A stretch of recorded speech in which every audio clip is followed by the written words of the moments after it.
Muy bien, esto que ustedes ven aquí es ChatGPT, la última herramienta de inteligencia artificial que tiene a todo el mundo volviéndose loco. Y la verdad, ahora entiendo por qué.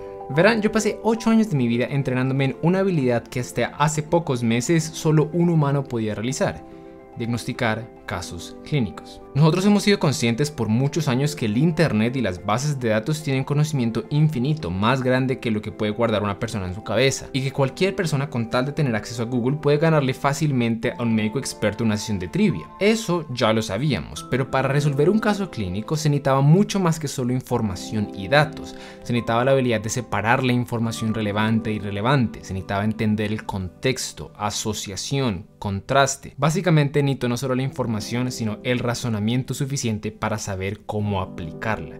Y eso, como ya hemos dicho, solo lo podía hacer un cerebro humano, ¿cierto? Bueno, eso era hasta ahora. Porque ahora yo puedo llegar, coger por ejemplo un caso clínico como estos, copiarlo, pegarlo acá, ¿cierto? En este caso clínico ustedes ven que hay todo tipo de datos, de signos, síntomas, algunos laboratorios, paraclínicos, imágenes. Y yo puedo llegar y le pregunto, basado en lo anterior, ¿cuál es el diagnóstico más probable? Y esto pasa.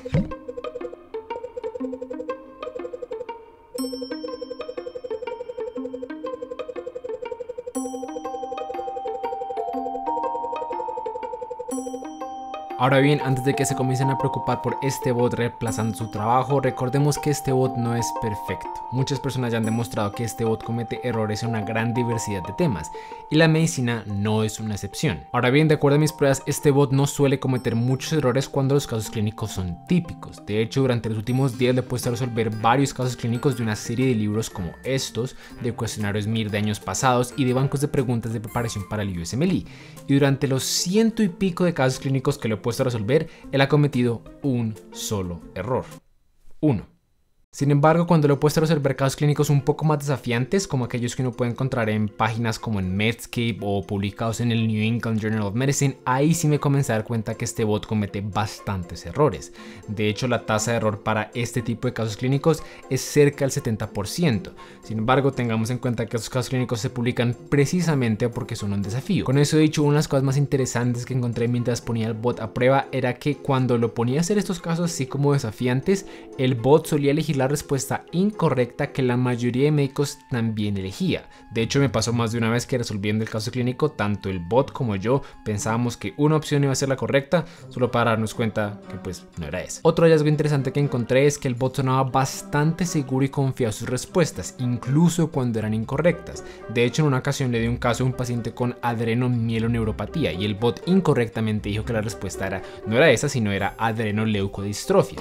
Cuando le pregunté por qué no era adrenomielineuropatía, el bot dio una serie de argumentos explicando y soportando por qué adrenoleucodistrofia era un mejor diagnóstico, aunque en realidad no lo era. Sin embargo, lo más increíble fue lo que pasó después, porque después de esto yo le comencé a preguntar por la edad de presentación de estas dos enfermedades. Mi intención era básicamente cómo hacerlo caer en cuenta que su diagnóstico no cuadraba con la del paciente, así que él efectivamente comenzó a decir que la adrenoleucodistrofia se presentaba en pacientes entre 4 y 10 años, mientras que la adrenomielineuropatía se presentaba en pacientes adultos jóvenes.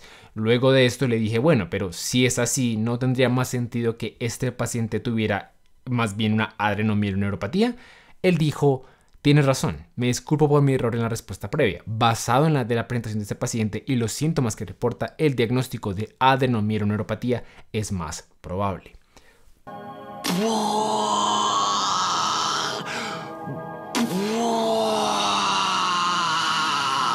En ese momento yo juré que el bot había aprendido y en verdad pensé que ese era el caso, ya que días después le continué dando versiones como ligeramente distintas de casos clínicos de adrenomielineuropatía y al principio él comenzó respondiendo todos los casos de manera correcta. Sin embargo, hubo un par de ocasiones donde el bot volvió a decir otra vez que el diagnóstico correcto era adrenoleucodistrofia y volvió a justificar que esa respuesta era correcta por esto y lo otro, aunque pues nada de eso era cierto.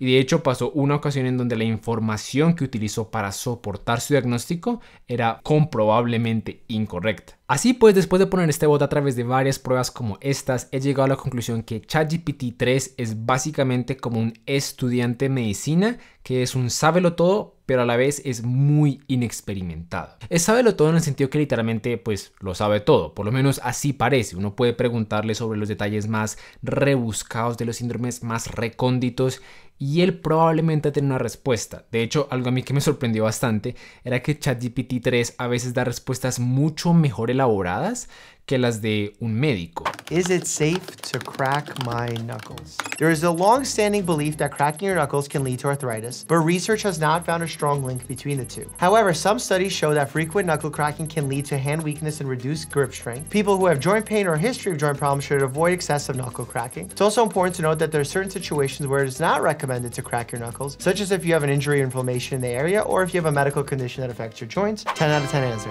Así que en términos de información, este bot tiene completamente la ventaja y al parecer esa ventaja en conocimiento asociada a lo que se llama Machine Learning es suficiente para ganarnos en desafíos diagnósticos clásicos o típicos. Yo estoy dispuesto a apostar que este bot le ganaría a cualquier médico uno contra uno en una serie de casos clínicos típicos o clásicos o de libro o tipo examen de residencia. En ese tipo de cosas estoy seguro que este bot le ganaría a cualquier médico. Sin embargo, cuando los casos clínicos dejan de ser tan clásicos y se vuelven un poco más variables y más complejos y menos como straightforward, ahí yo creo que el bot comenzaría a perder su ventaja y demostraría su inexperiencia. Y es precisamente de este hecho de donde muchas personas se agarran para decir que este tipo de tecnología nunca reemplazará verdaderamente a los médicos, ya que siempre habrán como casos difíciles, casos no típicos, casos no clásicos, y que la única manera de solucionar esos casos es con mentes humanas, no con máquinas. Sin embargo, hay un par de cosas que tenemos que recordar. Número uno, esta no es la versión final de esta tecnología. Es decir, les recuerdo que así es como se veían los celulares hace unos años y así es como se veían las computadoras hace unos años. Piensen en eso por un segundo. Caigan en cuenta que hace solo, no sé, 50 años, los computadores solían ocupar una habitación entera. Tenían una funcionalidad muy pero muy limitada y eran utilizados de forma exclusiva por compañías multimillonarias internacionales. ¿Realmente hubiéramos podido utilizar ese estado de la tecnología para predecir el impacto que los computadores tienen hoy en día? Thomas Watson, el presidente de IBM en los 50s, famosamente dijo: yo creo que existe un mercado mundial para tal vez unos 5 computadores. Ken Olsen, el fundador de la corporación de equipo digital, dijo unos 30 años después: no hay ninguna razón por la cual alguien quiera tener un computador en su casa. Así que, ¿entienden mi punto? Entonces, sí, es una cosa, que la tecnología todavía no ha llegado a su versión final y por lo tanto no sabemos realmente de qué puede llegar a ser capaz. Pero en segundo lugar tenemos que recordar que ChatGPT ni siquiera fue entrenado para hacer todo lo que acabamos de hacer, para resolver casos clínicos y dar consejo a médicos. Y eso para mí es lo realmente sorprendente. Y sí, yo apenas estoy aprendiendo sobre todo esto, así que tómenlo aquí con cautela, pero por lo que he logrado entender, ChatGPT es básicamente una red neuronal que fue específicamente entrenada para crear respuestas naturales y originales. The task is the following. You have this smart GPT 3.5 thing, generate a bunch of text, and humans label which one seems the best. So ranking. Like you ask it a question, for example, you could do generate a joke in the style of Joe Rogan, right? And you have a label, it has 5 options. The human labeler is just sitting there. There's a very large number of them. They're working full time. They're labeling the ranking of the outputs of this model. And that kind of ranking, used together with a technique called reinforcement learning, is able to get this thing to generate very impressive to humans output.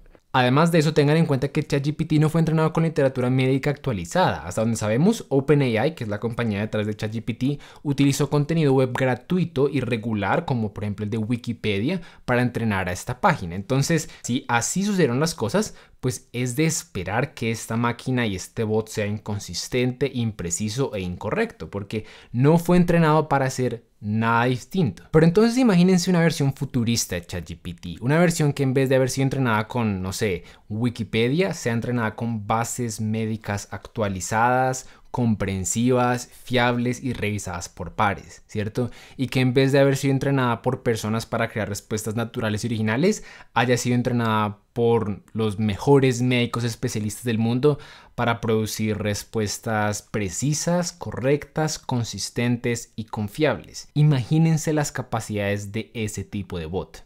Así pues, con todo eso dicho, lo que quiero hacer ahora es darles mis predicciones de cómo esta tecnología va a impactarnos durante los siguientes 100 o 200 años. Personas del futuro, siéntanse libres de coger mis predicciones para mostrar qué tan equivocados o acertados estábamos sobre cómo iban a salir las cosas eventualmente. Entonces, lo que yo creo que va a pasar es que esta tecnología va a ser implementada en 4 diferentes fases. Esta es la fase en la que estamos ahora. En esta fase el bot se está utilizando de forma supervisada para tareas que consideramos clásicamente como de baja complejidad.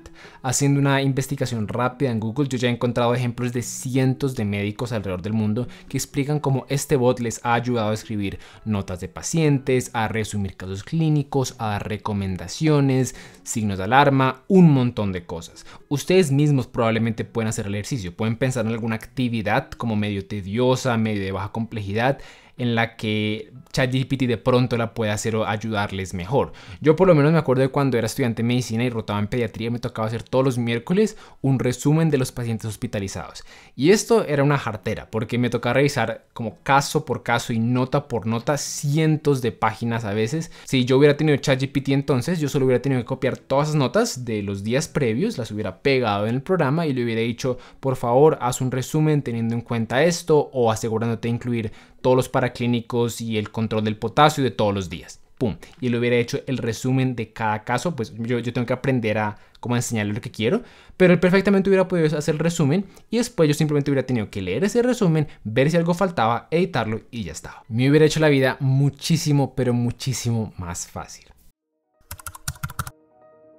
En la fase 2, la inteligencia artificial va a comenzar a usarse para tareas mucho más complejas y mucho más importantes. Sin embargo, aún seguirá necesitando un alto grado de supervisión por parte de un médico. Por ejemplo, yo perfectamente me imagino un futuro en donde los antibiogramas, en vez de ser interpretados por un infectólogo o por un internista, se le van a dar directamente a una máquina y ella los va a interpretar y va a decir qué medicamento es el mejor para dar, con qué dosis y por cuánto tiempo para erradicar la infección. Creo que eso también comenzaría a matar muchas de las cosas que son lindas de la medicina. A mí por lo menos me parece que aprender a leer un antibiograma fue de las cosas como más bellas que yo aprendí en mi carrera.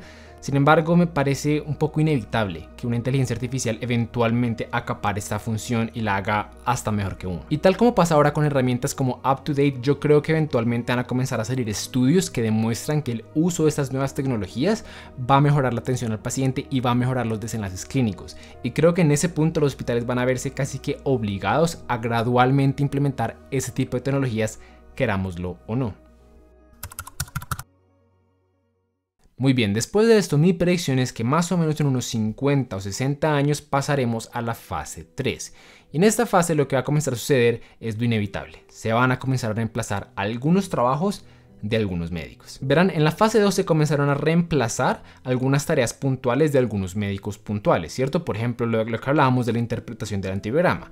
Sin embargo, lo que tenemos que tener en cuenta es que pasar de ese punto de reemplazar una tarea a reemplazar un trabajo completo es un proceso que no toma tanto tiempo, ¿cierto? Algo a mí, por ejemplo, que se me viene a la mente es el triage. El triage es una parte fundamental de emergencia, ¿cierto? Y en algunos hospitales, por ejemplo, el hospital que yo solía trabajar, en ese hospital en particular contrataban médicos especialmente para quedarse en triage. Pero si uno lo piensa, si uno realmente descompone lo que hace un médico de triage, uno se da cuenta de que cada una de las tareas que hace ese médico realmente es reemplazable. De hecho, la habilidad o la tarea más difícil de todo el triage es compilar todos los datos que el médico recolecta y darle como una categoría al paciente. Eso es la habilidad más difícil. Y ChatGPT 3, la versión actual, no está muy lejos de poder hacer eso. Entonces sí, yo completamente me puedo imaginar un futuro en donde el departamento de emergencias no va a tener a 3, 4, 5 médicos haciendo el triage de cientos de pacientes, sino en vez de eso a 30 o 40 máquinas supervisadas tal vez por 1 o 2 médicos. Ahora bien, yo soy consciente que muchas personas creen que esto nunca va a pasar porque muchos pacientes prefieren la atención de un ser humano a la atención de una máquina. Y lo entiendo y lo respeto y creo que hasta lo comparto. Sin embargo, creo que este cambio también es inevitable porque ya ha pasado en otras áreas, que de hecho ya está pasando actualmente en otras áreas. No sé, por ejemplo, si ustedes lo han notado, pero hay muchas tiendas locales que están cambiando a sus trabajadores, por ejemplo, los que trabajan como en las cajas en donde uno paga, los están reemplazando por como máquinas de autoservicio. Uno llega y simplemente como que uno escanea sus cosas, las paga y ya. Eso está pasando en muchas tiendas, aunque la mayoría de los que compran en las tiendas sigue prefiriendo un ser humano para hacer sus compras. Entonces, creo que es inevitable.